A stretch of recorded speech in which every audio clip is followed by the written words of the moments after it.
anyone have any tips for getting all of your excess flour off, or do we keep it all on? I'm not a bread expert. Burp the bread.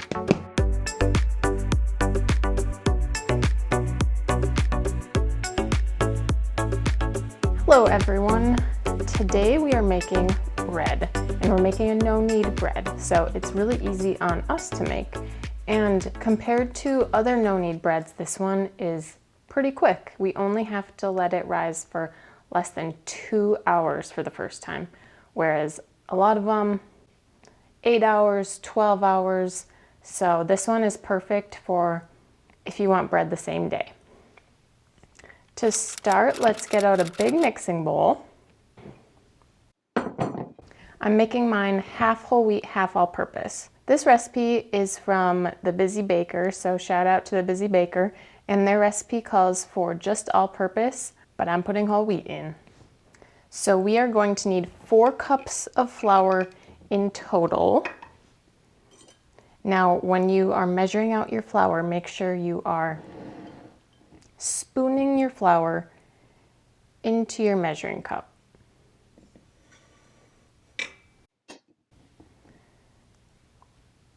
This is a more accurate way of measuring our flour because flour will pack down if you just stick your whole measuring cup into your flour bin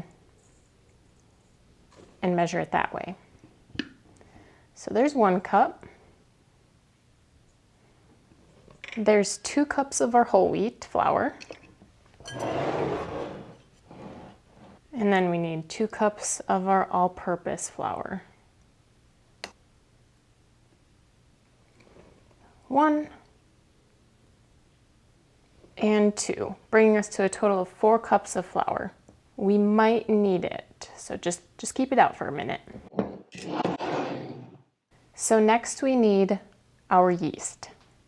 The recipe calls for active dry. So our recipe is using just all-purpose flour, and so it calls for 2 1/4 teaspoons of yeast. However, since I used whole wheat flour, and whole wheat flour is heavier, we need more help giving our bread rise. So instead of 2 1/4 teaspoons, I'm going to use 3 1/2 teaspoons. And you're going to want to put your yeast on one side of the bowl.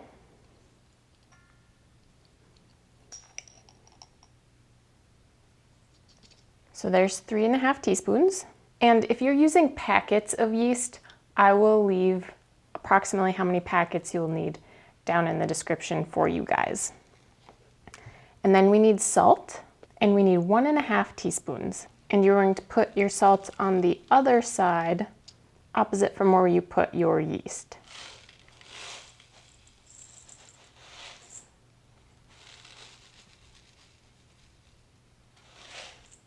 And then we are instructed to mix our yeast into the flour on its side of the bowl, and then on the other side of the bowl, mix the salt into the flour on its side of the bowl. Something about the yeast mixing with the salt we don't want yet. I'll look it up and see why that is, and I'll either put it on the screen or put it down in the description for you guys why we're doing that. Next up, we need 2 cups of warm water. So our recipe calls for just warmer than room temperature. I'm using a little warmer than room temperature. It will just expedite the rise, but you do not want hot water. You don't want boiling water. You want to be able to stick your finger in it and it's just warm. If your water is too warm, it will kill your yeast and your bread won't rise. So we're just going to pour that right into our bowl of flour and salt and yeast. And we're going to mix that all together. So you just want to work all of your flour in so that there's no more dry flour that you can see. And you want it to be able to come together. You don't want it just to be a puddle of bread dough. If it is just a puddle of bread dough, when you have all of your flour mixed together, gradually add more flour so that it will come together in some sort of shaggy ball. And again, this is a no-knead recipe, meaning it does not need to be a smooth dough ball. Make sure you scrape down your sides, getting all and any of your dry flour into your dough ball. And make sure you scrape down to the bottom. Make sure all of the flour is off the bottom of your bowl. So I think mine looks pretty good. Like I said, it's pretty rough and rustic, and that is okay. And a wooden spoon is a perfect utensil for this job because it's very sticky, so you're not really going to want to do it with your hands, mixing all the ingredients together, because your hands will have half of the dough on them instead of being part of the bread dough ball. So once you've cleaned off your spoon, we're going to cover it with some plastic wrap. If you don't have plastic wrap, a towel will work as well.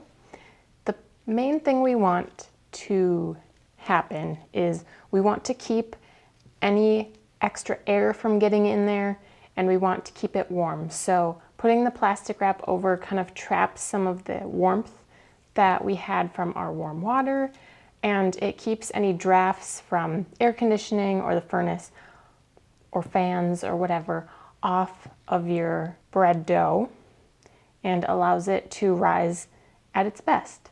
So I like to take a big rubber band and just trap my plastic wrap on my bowl because, I don't know, I have a hard time getting plastic wrap to stay still. So I'm just going to set this in a corner of my kitchen. Ideally, if you have a warmer place in your house that's away from any drafts, that's a great place to put this. And we want this to double in size. So make sure you have a big bowl that will allow your bread dough to rise with the plastic wrap on it. And we're told this will take about an hour and a half. My dough has risen. I really want to make an Easter reference because it's the day before Easter when I'm filming this, and he is risen, as well as my dough is risen. All wonderful things. I'm being super careful because I want to disturb my dough as little as possible. I want to keep in as much air so that my dough will rise as much as it's supposed to, but I'll give you guys a look. You see all the bubbles? Very exciting. Okay, set this aside for just a moment. We need to get out our Dutch oven. What size is mine? I don't know. I hope it's big enough. Look how much dough there is. Well, it is what it is. So, I'm going to put the lid on it, and I'm going to preheat my oven to 450 degrees, 450, and I have an enameled cast iron Dutch oven. If you have, like, I don't know if they call it raw cast iron Dutch oven, so there's no smooth enameled inside, it'll be black. And if you have one of those, preheat your oven to 425. That'll be in the recipe I link below, and I'll put it in the description down below. But for me, 450 degrees with the lid on, and we're going to put it in there while we preheat our oven. Okay, so let's get out a piece of parchment paper. You want it big enough so that it covers all the sides of your Dutch oven. And I'm going to take my clean hands and sprinkle some flour, not a ton, but on the bottom of my parchment.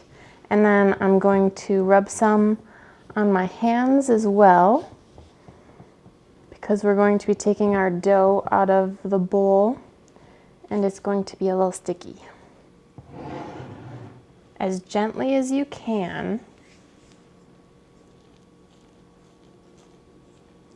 Scrape your dough out of the bowl.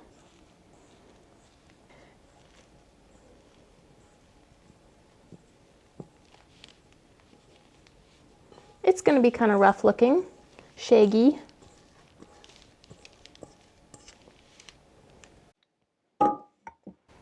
And we're going to just kind of form it into a ball as best we can, just so that it's circular and not just a puddle. So I'm not going to touch it anymore, but I am going to sprinkle flour on top.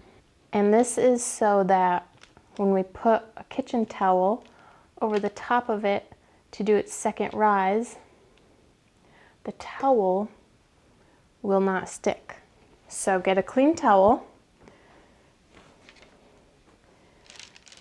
and lay it over the top, and we're going to let this sit, don't touch it, 30 minutes while our oven is preheating. Don't worry when it's done preheating, just keep it in there, keep the Dutch oven in there, keep it heated. 30 minutes, set a timer, and we'll be back. It's been 30 minutes, you haven't touched it.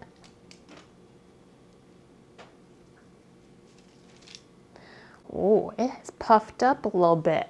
Okay, let's just move it to the side. Gonna get ourselves out a hot pad. Now carefully remove your Dutch oven from the oven. It's gonna be real hot. Take the lid off. Now be very careful. Grab your bread by the corners of your parchment.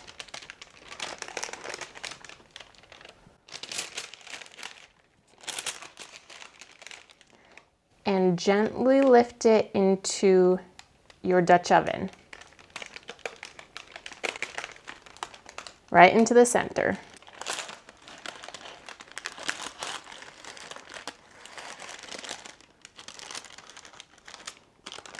Move it as little as you can manage. And let's pop the lid back on our Dutch oven.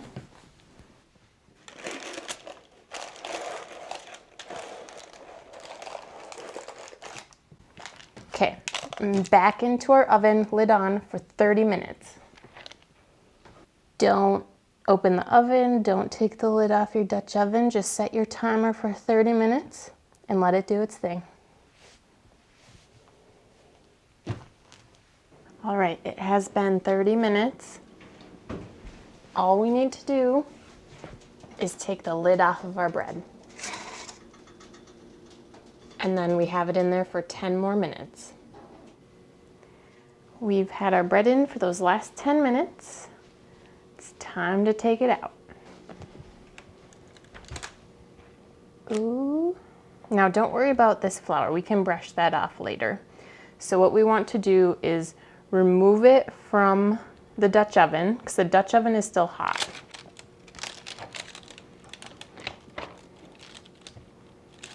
And we want the bread to start cooling. Your parchment may break when you try to pull it out.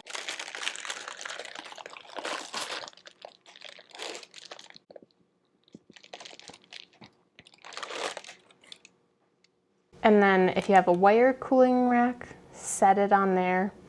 It'll help get the airflow underneath it. And do your best to let this cool completely. The bread will continue to cook a little bit as it cools because there's heat trapped inside the crust. And so I'm going to let it cool most of the way before I cut this open with you guys. And that just ensures that it cooks fully, completely inside before we eat it.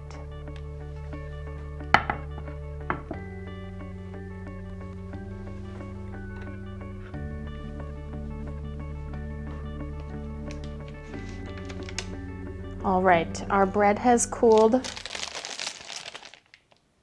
quite a bit. I think it's been a couple hours. Sorry, I didn't time it for you guys. So just peel the parchment away from the sides of your bread.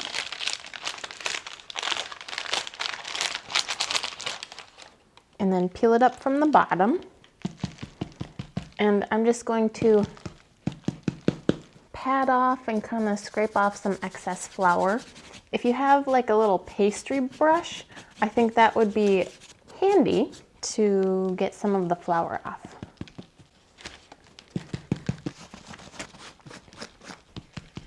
Anyone have any tips for getting all of your excess flour off?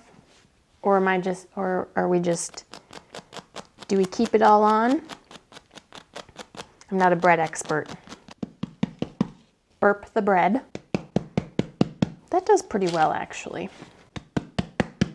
And then you're just gonna have flour all over Timbuktu. Well, I think it sounds pretty hollow, which is a good sign. And I kept my parchment here for a reason. It caught a lot of the flour.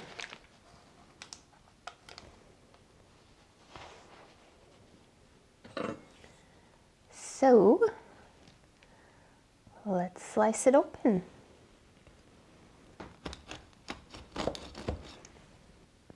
I do have a bread knife, but you'll want one that's serrated. That's best for cutting open bread.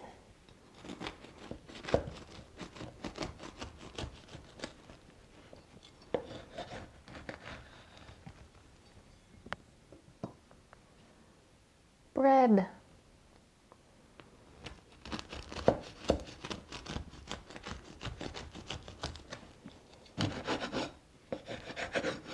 Wow. I don't know, what is it about bread? Is it an intimidating thing to cook? Because when I cook it and it seems to turn out nice, I'm always like so surprised with myself. Shall we give it a taste? Well, let me give you a little close-up of the inside. I'm no expert. Or is it Paul Hollywood? Sorry if I got the name wrong, from the Great British Bake Off, or Mary Berry. I don't know. Does this look good on the inside? If it tastes good, how much does it matter? Also a good question. Let's try it by itself first. Get a little bit of that chewy crust. Ooh, that's a nice chewy crust. And I have a little bit of butter.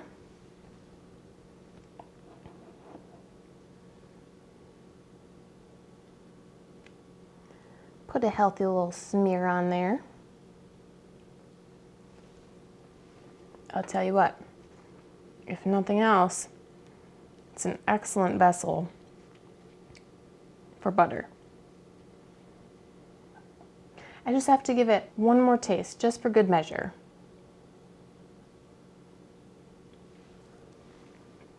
Yep, that's nice.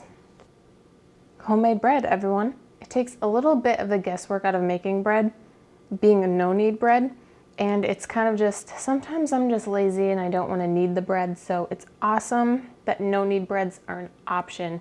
And I love that this one was just, you let it sit for an hour and a half or so until it doubled in size versus overnight. I'm sure the overnight ones or the 8-hour rest period ones are phenomenal themselves, but sometimes I don't have that much patience. So, relatively very simple. A little treat to make on Saturday. And I'm happy with the flavor. Since I did half whole wheat, half all-purpose flour, very good. So if you give this recipe a try and you use just all-purpose, let me know, does your loaf rise more than my loaf rose? I'd be curious to know. Maybe I need more yeast. But it did rise, and it did double in size when we left it to rise for that hour and a half, so I'm really happy with how this turned out. If you want to go give this a try, I'll link the recipe down below in the description, and let me know how it goes for you. But if you like this video, please give it a big thumbs up, and if you want to see more videos from me, hit that subscribe button and that bell so that you know when I drop the next video, and I'll see you guys next time. Thanks for watching.